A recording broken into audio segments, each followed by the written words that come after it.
This is a tutorial for how to answer the 4-mark similarities or differences question, which appears on paper 1, which is medicine in Britain for us. So this is what the question will look like. Explain one way in which the role of the physician in the medieval period was similar to the role of the doctor in the NHS in the modern period. Now, the only thing that could be different is that it will say similarities or it will say differences. So in this case, we're focusing on similarity. I'll show you an example of a differences question shortly. So it's actually quite a straightforward question. If we look at the level 2 of the mark scheme, which is going to get you 3 to 4 marks, it's asking you to analyse or explain a similarity or a difference, a similarity in this case, using specific information about this time period. So let's see how we could get 4 marks on this question. We're looking for similarities across the medieval period and the modern period, first of all. So the role of a physician in the medieval period was to diagnose a patient's illness. That would get us 1 mark.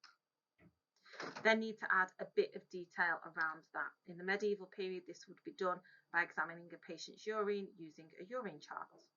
And that gets us 2 marks out of 4.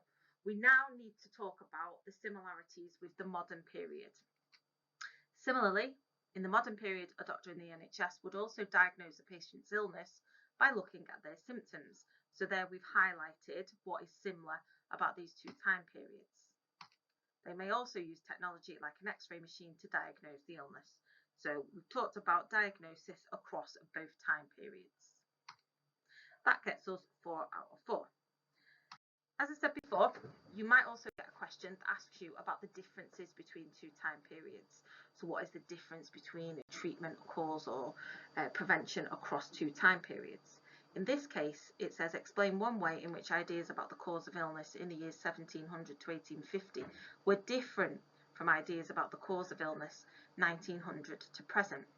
So first of all, we're looking for differences between 17 to 1800s, which is the industrial periods, and then 1900 to present. So we're looking across the modern period there. So how would we tackle this question?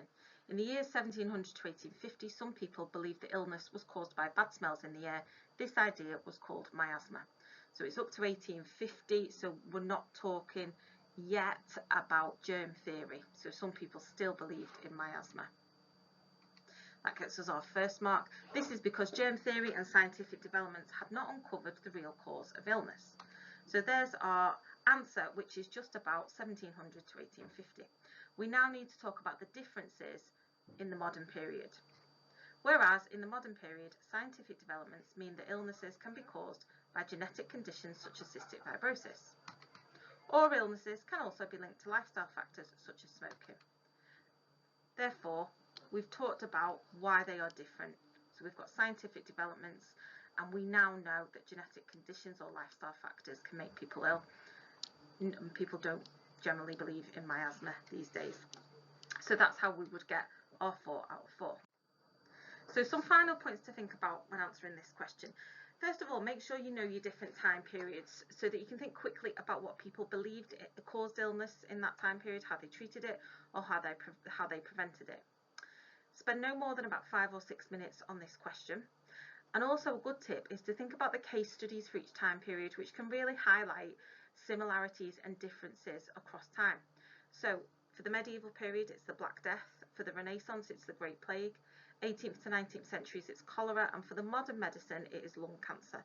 So when we know those case studies in detail, they can often help us to see what changed and what stayed the same, what are the similarities and differences across time periods. And you can use those in your answers as well. So these are some questions that you could answer. So think about what I've said about how you answer this question, and then try and answer these questions here. There's 2 differences and 2 similarities type questions.